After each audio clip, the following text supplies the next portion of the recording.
Hey, welcome back to Untrap Your Story, where emotional time travel meets poetic science. Let's get ready to close out the soft girl era trap. We're not going to bash softness. We're going to do this by imagining something bigger. So, what would it feel like if softness didn't mean shrinking? What if you could set boundaries without guilt? Say no without over explaining, ask for what you need without rehearsing it 10 times in your head. You'd feel free or safe to say no the first time, unrehearsed. That is what it looks like when you're no longer fawning. And that's what healing toxic softness feels like. Not small, just safe. Now, imagine living from that place. Did you imagine it? Good. So now, let's talk about what's actually happening beneath the aesthetic. Fawning isn't a trend. It's an actual trauma response. It's a nervous system adaptation where you sacrifice your own needs to regulate other people's comfort. According to this researcher, he's a trauma-informed researcher named Pete Walker. He says that fawning develops in people who experience emotional neglect or inconsistent care early on in life. And the nervous system learns, if I make you happy, then I will stay safe. Maybe you won't leave, or maybe you won't hurt me. And even when that threat is long gone, the body still responds like that person is still right there with you in the room. So I talked about how I've seen this in real life. I had a friend in college who she always came off as really chill, really easygoing. She was probably the cool one out of my friend group. And then she never really asked for much. She never made things awkward, but she just constantly always wanted to make sure that everybody else was okay.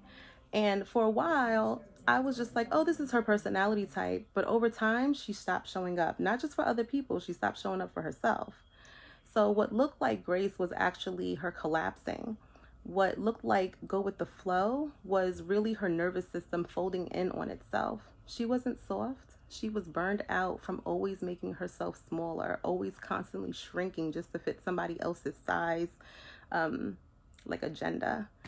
That's emotional time travel in action. Not the kind that we want, though. Her body was reacting to, again, a threat that's not even there with her in the room. So how do we untrap that? So I use a framework called T.R.A.P, T-R-A-P. It stands for trigger, reflect, anchor, and practice. You can use it in the moment when you feel the fawn reflex rise. The trigger is, you say, I feel pressure to say yes. Then you reflect, is this rooted in fear or is this my actual choice? Then the anchor is, what does safety feel like in my body right now? That's interoceptive awareness. Then there's practice. And you say, can I give myself permission to say no, even gently? But even if you spiraled already, that's okay, because I have another part, and it's called P.A.R.T, P-A.R.T. And it stands for pause, acknowledge, repair, and try again. Okay? So you don't have to get it perfect. You just have to keep returning to yourself. So no, this isn't about ditching the soft girl era. I know that it's a vibe, and I think that it's a good vibe, right? As long as you're using it with care and caution and not shrinking for somebody else. It's about asking, is this softness rooted in fear or is this my actual choice?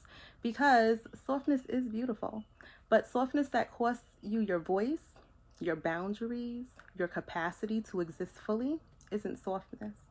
That is called self-erasure. And you don't need to disappear to be loved.